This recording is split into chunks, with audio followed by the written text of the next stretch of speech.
You made it funny. I look at you, but I don't recognize you. Yeah, you don't recognize me. Hey, now that I have seen your face, do you know this guy? No, I suggest to you? I want $360 for looking at my face, though. Oh, really? Yeah. For scanning it and processing it and not telling me you're going to do so. And then after you've done that, you offer some sort of marketing regime between people. Yeah. So now we have an article. This is interesting. Facebook will pay more than $300 each to 1.6 million Illinois users in a settlement. 1.6 million Illinois users. Yeah. So Illinois has one of the strongest. That's a state in the United States for our international listeners. Yeah. Illinois, not noise. Illinois. And for anybody that's wondering, Illinois has one of the strongest biometric security privacy laws anywhere in the U.S. And when they found out that, there were a bunch of people complaining that Facebook was analyzing their faces to suggest friends and other things to other people, and they said, well, did we ever tell you could scan the geometry of my face?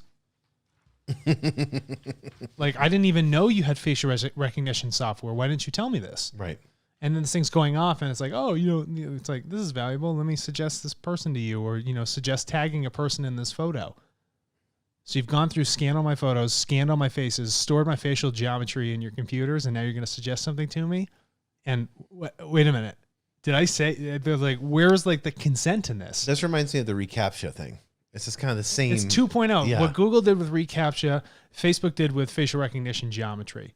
Okay, and Illinois is like, no, we are not going to stand for this. And so after there was a bunch of lawsuits that came together about it, they're like, we need to put together a class action lawsuit. Yes. 6 years of legal proceedings this took. Why? And, Facebook could have skipped all the trouble, the lawyers, Illinois, everybody, if we just took the consentful approach. If we were just upfront and say, can we buy, we got a TARTLE data packet here. We want to buy pictures of your face so we can analyze it. I want you to take your face at all these different angles, and we're going to scan it, and we're going to use that for these purposes. But I think if we look at this in a macro view, this is the problem that we're facing when we look at data and ownership. And where does the ownership lie? And who owns it? I think just because it's on Facebook servers, they think they own it. Yes. Let's talk. Well, not anyone. Let's think about TARTLE. When you put your data on our servers, we don't own it. It's your data. You're the only one with the key to decrypt and unlock that data. We can't do it. We don't own it. We're just like a shell of a house for you to come in and put all your shit in. You know what I mean? Yeah, no, I agree 100%. Except the house is fortified like the Pentagon.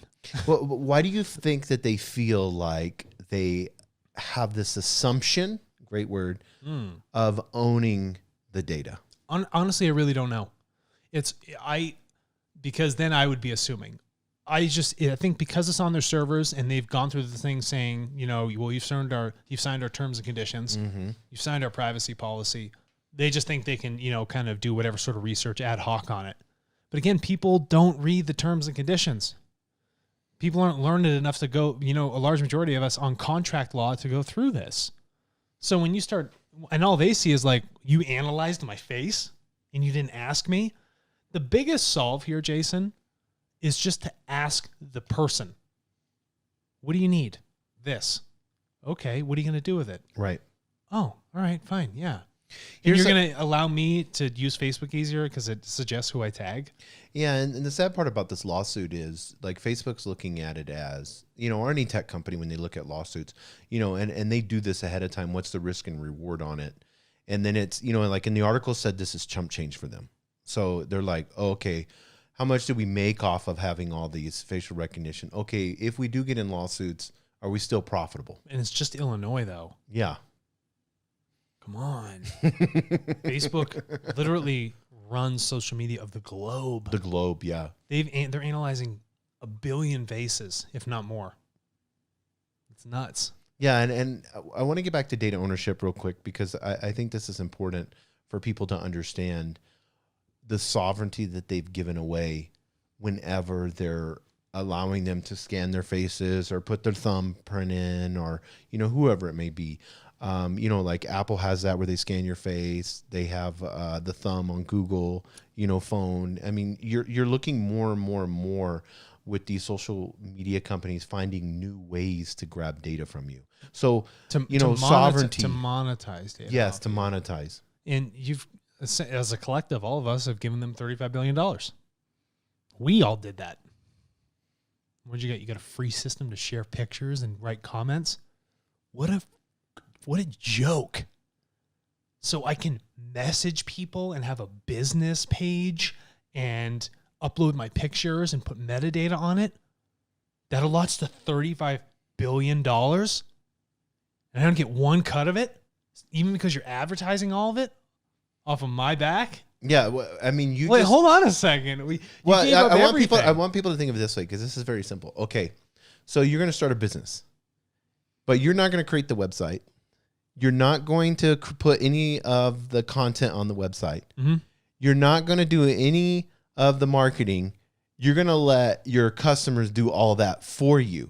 And then you're going to turn around after they build it for you. Yeah. Then you're going to turn around and remarket to them and sell products and services from other companies while they're continuing to build your business.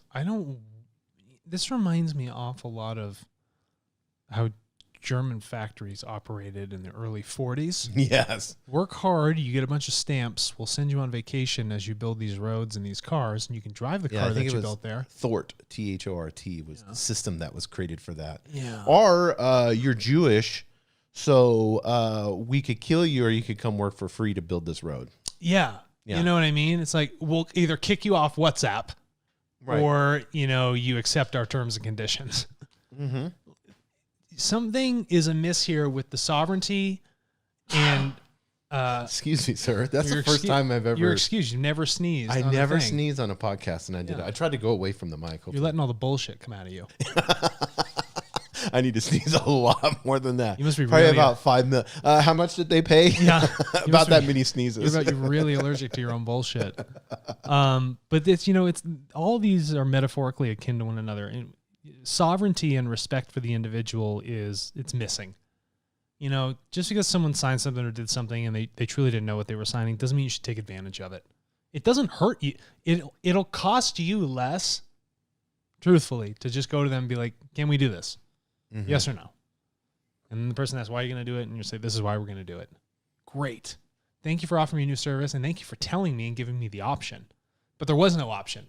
They just came in and said, analyze all the faces, do this specific thing. Great, good for us. Now we have everybody's facial geometry.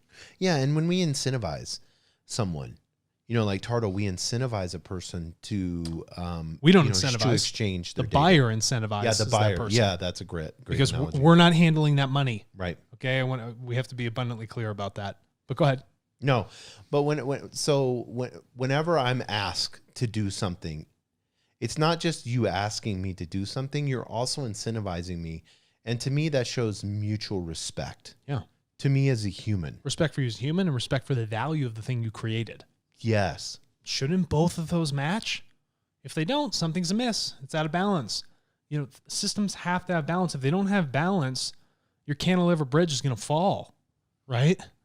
That's what we're looking at here. You're not building a bridge properly. It's unstable foundation. And this sort of transaction that's happening on Facebook with Facebook's users is an unbalanced transaction. That's what's happening. Someone's reaping way more value than the value someone gets of just adding friends, putting photos up, and getting ads delivered to them. The value set is not there. It's not a really respected value set. And it's not just Facebook. It's so many other systems that have copied that model. And we just use them because, they're a name that we can focus on. People are used to it. So we're not bashing Facebook. It's just fundamentally that path that they've taken has been mirrored by so many others. And when you talk about mirror, because I love that word, it's just this whole, like a new, let's say a TikTok comes out, of these new social media, companies come out, and then they're mirroring what was successful off of the other ones. So they're saying, okay, well, how can we get users? How can we get time of sight? And then how can we advertise to them so we can make, so we can have people buy ads from us? So we can go back to our investors and say, look at the ROI we got. Yes. Not, look how ethically we built this out, made sure everyone was in a completely balanced system, and look how we've elevated both parties. And I want to encourage, and we'll end in this, we have the big 7 that we talk about. Mm-hmm. And I'm going to go through them real quick. Climate stability, educational access, human rights, global peace, public health, government and corporate transparency, and economic equalization. All 7 of those, TARTLE is looking at that and saying, this is how we're going to help humanity. And we believe that data will do that. And so we've made that a priority with TARTLE. Mm-hmm. And I know other companies were asking to join and come with us and exchange data for those priorities. Why is it so important, Alex, especially you as the CEO of TARTLE? Why is it so important for us to focus on these big 7? Well, these big 7 they require the collective power of all of us. And any great corporation, and I say great in terms of size, like economic value that they've created, have relied heavily on knowledge and big data. So they know what it means to have huge swaths of information to come together to analyze something and trying to come to an answer. And so if you really want to start focusing on the largest problems that affect everyone, well, then you're going to need everybody's information to do so. So we can come together as a collective resource to do that. So the reason we guide and we champion people and businesses to take that effort is because these are things that affect us all, regardless of race, religion, culture, background, demographic, socioeconomic status. Doesn't matter. All these things are going to affect us. So we need to come together in the collective, realize the power in that collective of our data, and solve these problems that we have created. It's not like one of those things like an asteroid's coming towards Earth, and we just send a bunch of nukes out there and try and nuke the crap out of it. We couldn't account for that. But what's happening right now that faces us in our future, these are things we can account for, that we're responsible for. And that responsibility of collective data ownership and sharing towards these big 7, that is the focus I specifically have, our company has, our culture has, and that's something we're trying to share with the world because we need to take responsibility for it, and we can solve that through data. And we know it can be solved.